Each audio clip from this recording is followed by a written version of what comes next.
Hi guys, it's Ben Heath from Lead Guru, and in this video, I'm going to talk about Facebook ads retargeting, and specifically, I'm going to give you 7 best practices, 7 things you want to do or not do when it comes to retargeting on Facebook ads, which is obviously a very important component of Facebook advertising. And if you are retargeting, which basically everyone advertising on Facebook should be, I think these 7 best practices are going to help improve your results. Now, before I get into that, I just want to very quickly ask you to smash that like button and of course subscribe to my YouTube channel if you are new and haven't done so already. Okay, so I'm in an example Facebook ad account. I'm going to demonstrate a couple of these. I've also got some notes alongside me to make sure I get these 7 points right. So let's get into it. So the very first best practice when it comes to retargeting ads on Facebook is to use the conversions objective.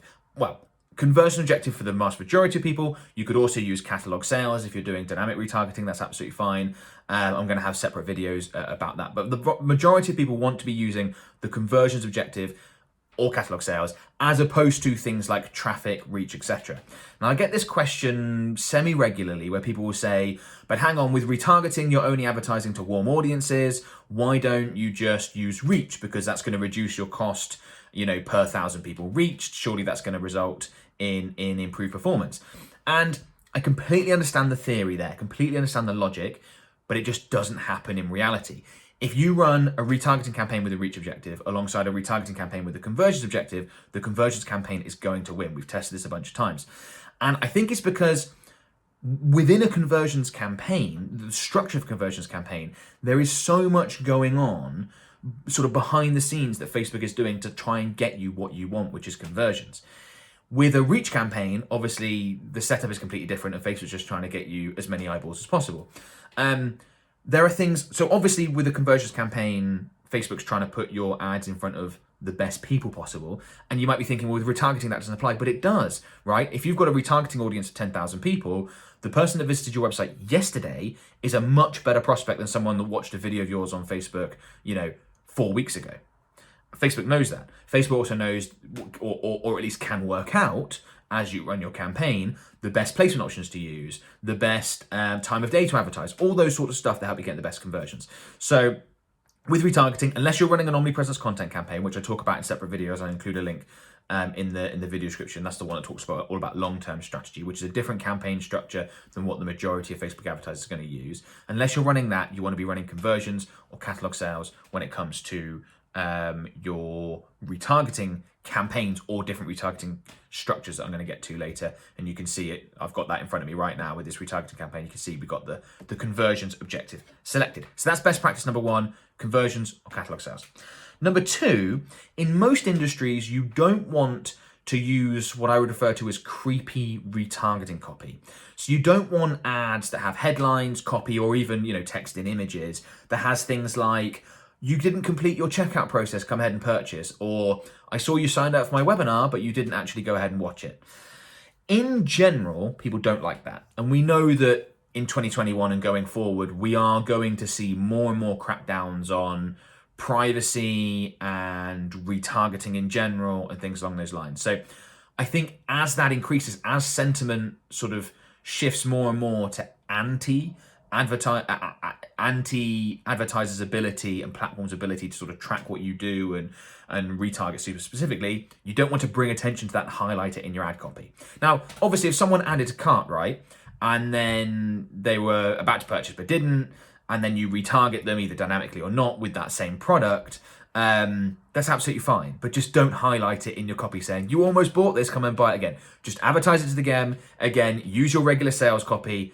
It should be absolutely fine. That's more likely to get you the best results. We've tested this a few times, and just sort of regular sales copy, what you're often doing for your cold audiences in terms of ad copy, can work better than sort of what can be creepy retargeting copy. There are a few exceptions. So where the prospects in your industry are very familiar with retargeting practices, so like if I'm advertising as a Facebook advertiser, my people know that these things happen. If you're a tech-based business, your audience almost certainly knows that these things happen. They don't have an issue with it. So you're probably fine in those sorts of spaces, but otherwise steer clear of what can be creepy retargeting ad copy when you're retargeting on Facebook. Okay, number 3, when it comes to retargeting, ad fatigue is a much bigger issue than cold audiences. Because your audiences are smaller, I mean, you might have larger warm audiences than you do cold audiences, but it's very, very unlikely you'd have to be an enormous brand.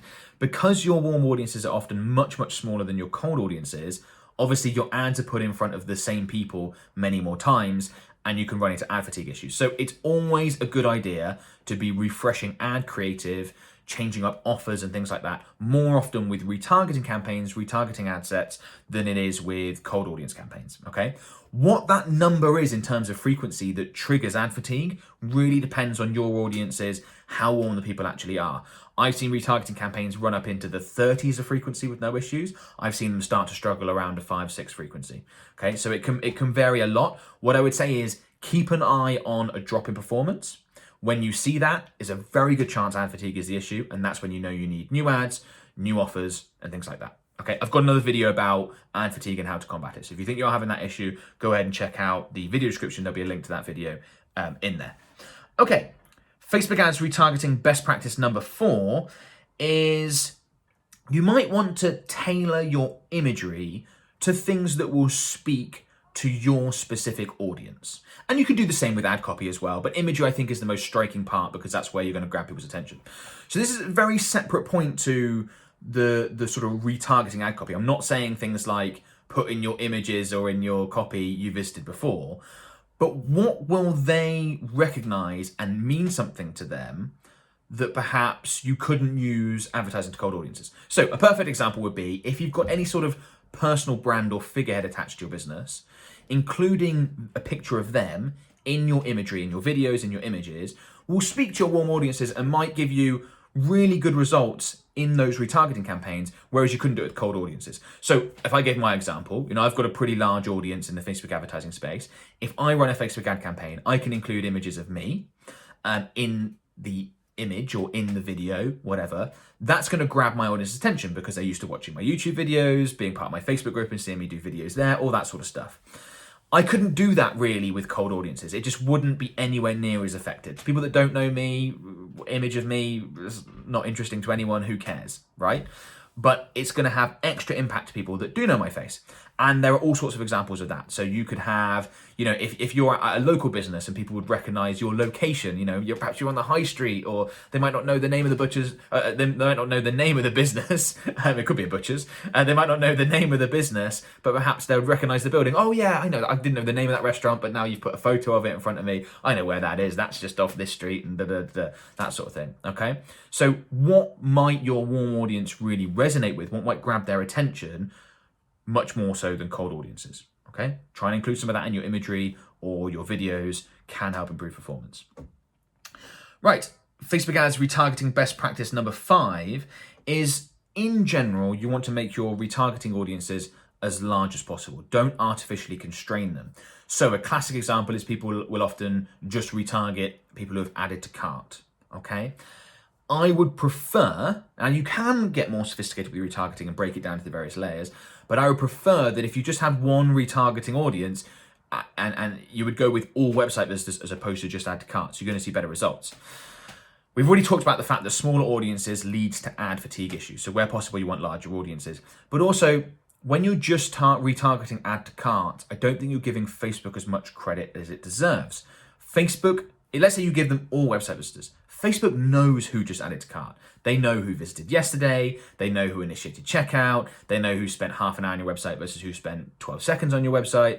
Facebook is not going to miss out on those people that have added to cart. But by including all website visitors, you give Facebook many more people with which to advertise to, with which to work out who's going to get you best performance. So I don't like artificial constraints on retargeting audiences. So I don't like going with, people who visited the website in the last 7 days. I like to open it right up to 180 days. Make those retargeting audiences as big as you possibly can, whilst obviously still keeping to the core of who you think is going to be a good prospect, and just giving Facebook more leeway, I think is a much better way to go. And that brings me into point number 6, is that whilst you want your audiences to be as large as possible, there are better retargeting audiences than others, ones that give you better results. So typically, I would like to focus on off Facebook retargeting audiences as opposed to on Facebook retargeting audiences. So what does that mean? You're likely to see better results with previous customers,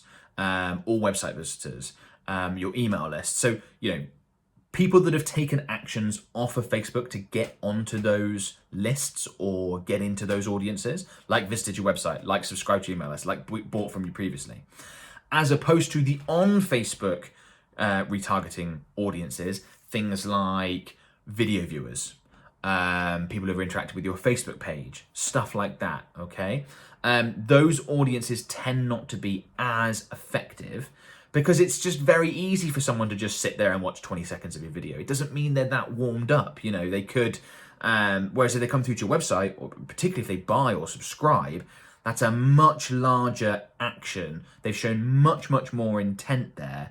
And I think those are the people that you particularly want to retarget and make sure you don't miss out on. So in general, if I was sort of, and obviously we tweak it for various businesses and circumstances, but if I was to take the most common scenario when it comes to retargeting, I'm going to have one retargeting ad set, and that's going to include previous customers, website visitors, 180 days, and my email list.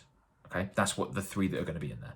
So it's going to be as big as possible, but narrowed down to the off Facebook custom audiences, off Facebook retargeting audiences. Okay, that's point number 6. And then finally, number 7, I kind of alluded to it just then, is that in an ideal scenario, most of the time, I'm not going to have a separate retargeting campaign, okay? Instead, I'm going to have, let's say, my main CBO campaign, my main campaign budget optimization campaign. Within that, I'm going to include a retargeting ad set as opposed to a retargeting campaign separately. And you can see in this sort of example retargeting campaign, we've got CBO turned on down here. Why am I going to do that? I think it's very easy, and I've seen this mistake so many times, it's very easy to overspend on retargeting. Remember, the audiences are really small. You probably can't spend a large percentage of your budget on your warm audiences just because you're going to burn them out really quickly. Now, if you include a retargeting ad set, so one ad set that's got all website visitors, email lists, previous customers in amongst your main CBO campaign with your other cold audience ad sets, what you're basically doing is you're handing the decision of how much do I spend on retargeting over to Facebook. And what Facebook will do is they will spend money on your retargeting ad set according to performance and also according to its size. Because of course you might set up a retargeting campaign with 10,000 people in your warm audiences today. In 3 months' time, you might have 40,000 people in there and you need to be adjusting the budget along the way. That's really hard to do and to work out, to get right. But if you just include it in a CBO campaign, Facebook will update and adjust that automatically. So they'll start with the 10,000. As you put more people into that warm audience, they'll spend more and more. As performance increases, perhaps you've got a new offer, Facebook will put more into your retargeting ad set because the new offer is doing really well with your warm audience. Once that starts to fatigue, they'll pull more money out of your retargeting ad set, put it more into the cold audience ad sets. That budget fluctuation and movement automatically by Facebook is definitely something you want to take advantage of. So for the most part, we're going to be including a retargeting ad set in our CBO campaign as opposed to a separate retargeting campaign. Now, there are exceptions. I've already mentioned omnipresence content campaigns. I said there'll be a link in the video description talking all about that strategy, which is very much a long-term strategy, that is. So by all means, you can could check that out for something that's different to what most Facebook advertisers are doing. But for the vast majority of Facebook advertisers and what you're going to be doing on a retargeting standpoint, I like the ad set within a CBO campaign as opposed to a separate campaign. Right, quick recap through those 7 Facebook ads retargeting best practices. Number 1, use the conversions or catalog sales objective, not reach traffic and things like that. Number 2, don't use creepy retargeting ad copy. People don't like the idea they're being followed everything they do online. Number 3, ad fatigue is much more of an issue. New ads, new offers more frequently with retargeting. Number 4, is there imagery that will speak to your warm audience that wouldn't speak to cold audiences? Perhaps a picture of a figurehead in your business or a specific location, something like that. Number 5, make retargeting audiences as large as possible where possible. Number 6, off Facebook retargeting audience will produce better results than on Facebook retargeting audiences. And number 7, including a retargeting ad set in a CBO campaign as opposed to having a separate retargeting campaign usually delivers the best results. Okay, hopefully that's been useful. A couple of free things I want to quickly mention before we go. The first is a free webinar I've created called 3 Killer Facebook Ad Strategies to Double or More Your Revenue. Now, in this webinar, I break down 3 different strategies, 3 different sales funnels that we've created and that we use for our clients all the time. They're very much tried and tested to deliver fantastic results.